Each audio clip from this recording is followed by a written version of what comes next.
समीर की मृत्यु के बाद मीरा के जीवन का एकमात्र मकसद था समीरा को सुखद भविष्य देना।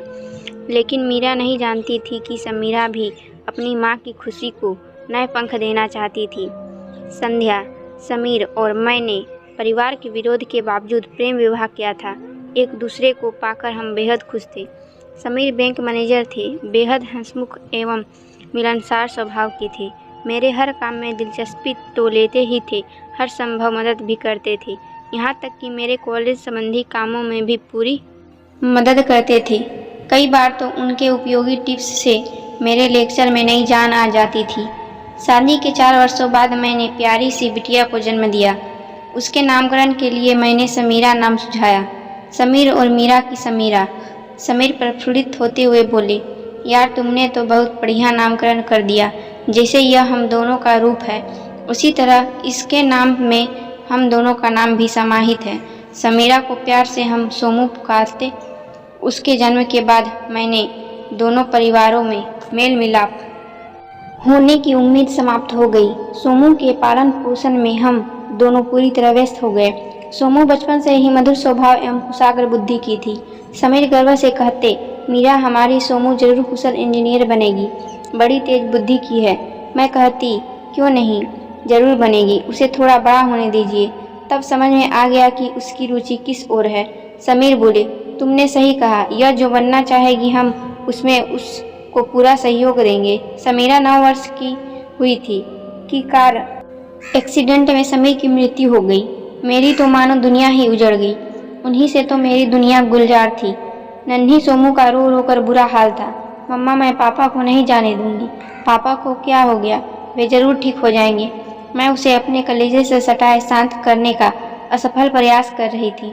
अपनी सोमू के लिए मैंने अपने दर्द को अंदर ही अंदर दबा लिया। जाहिर तौर पर मैं सामान्य रहने का प्रयास करने लगी।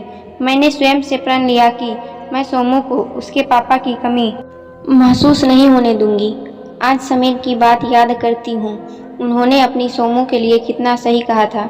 आज वह सॉफ्टवेयर इंजीनियर के रूप में एक मल्टीनेशनल कंपनी में कार्यरत है। उसके सहकर्मी सार्थक से मैंने उसका विवाह पक्का करा, मंगनी की रस्म कर दी। सार्थक एक प्रोजेक्ट के सिलसिले में अमेरिका गया है। वहाँ से लौटने पर दोनों की शादी कर दी जाएगी। शनिवार और रविवार को सोमू की छुट्टी रहती है, किंतु शनिवार को मेरा कॉलेज रहता है। साधारणतया मैं 4 बजे तक कॉलेज से लौट आती हूँ। एक शनिवार को कॉलेज से लौटने पर सोमू ने कॉफ़ी स्नैक्स के साथ अपने हाथों से बनाए स्वादिष्ट उपमा के साथ मेरा स्वागत करते हुए कहा, मम्मा, साथ साथ कॉफ़ी पीने का मज़ा कई गुना बढ़ जाता है। 100% सही, लेकिन रोज़ तो मैं कॉलेज से लौट कर अकेले ही कॉफ़ी स्नैक्स लेती हूँ।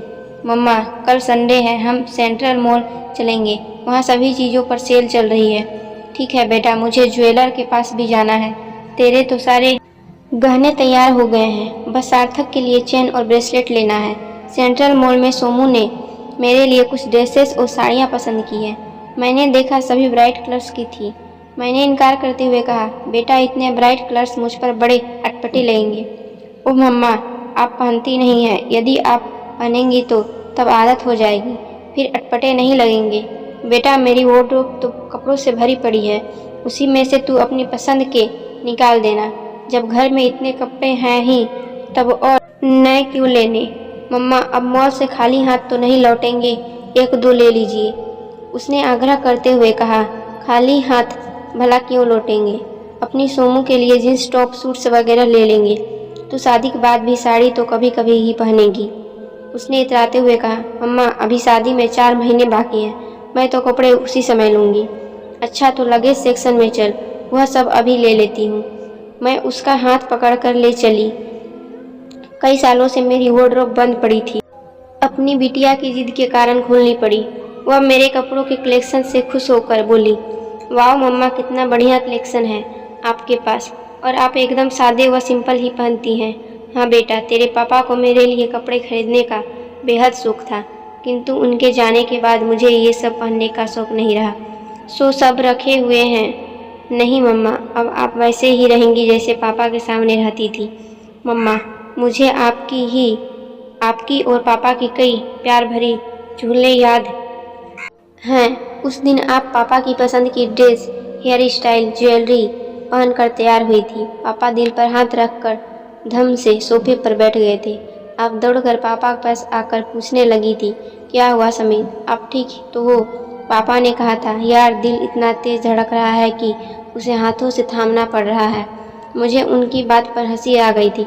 उन्होंने मुझे अपने पास बैठाते हुए कहा था, क्यों सोमू, मम्मा जस रही हैं ना? मैंने कहा था, मम्मा तो हमेशा ही जसती हैं, वैसे पापा आप भी कोई कम नहीं हैं। उन्होंने मुझे यह कहते हुए गले से लगा लिया था। वह मेरी नन्ही सोमू, तू तो खूब बातें बनाने लगी। हाँ बेटा, पापा हर काम में पूरी रुचि लेते थे। वे माहौल एकदम खुशनुमा बनाए रखते थे। समीरा ने बातों का रुख वर्तमान की तरफ करते हुए कहा, वह सब तो ठीक है मम्मा, अब आप वैसे ही तैयार होंगी जैसे आप पापा के सामने तैयार होती थी। यह तो मुझसे ना हो सकेगा बेटा। क्यों मम्मा, आप अपनी बेटी का मन नहीं रखेंगी? ओह बेटा, यह बात है, तब मैं पूरी कोशिश करूंगी। मुझे समीरा के आज के व्यवहार से अत्यधिक आश्चर्य हुआ। समीर के जाने के बाद मैंने खुद ही सादगी से रहना पसंद किया था। समीर को मेरी साज श्रृंगार का विशेष शौक था। उन्हें दिखाने रिझाने की इच्छा से मैं सजती संवरती थी। अब वे ही नहीं रहे, इच्छा खुद ही विलुप्त हो गई। इसके अलावा समाज का भी ख्याल करना पड़ता है। एक विधवा का परीक्षण समाज कुछ ज़्यादा ही पैनी नज़र से करता है। ऑफिस से लौटकर कॉफ़ी पीते हुए सोमू ने कहा, मम्मा कल शाम कोनी ने हमें अपने घर पर बुलाया है। अरे वह बांगालन कोनी कितना मीठा बोलती है, एकदम रसगुल्ले की तरह। मम्मा आपकी वह ज़बरदस्त फैन है। कहती है भले ही आंटी कॉलेज में लेक्चर हैं, किंतु देखने में एकदम कॉलेज गर्ल सी लगती हैं। हम शाम को 6 बजे कोनी के घर पहुंच गए थे। उसके पापा भी थे। उनसे मेरी पहली मुलाकात थी।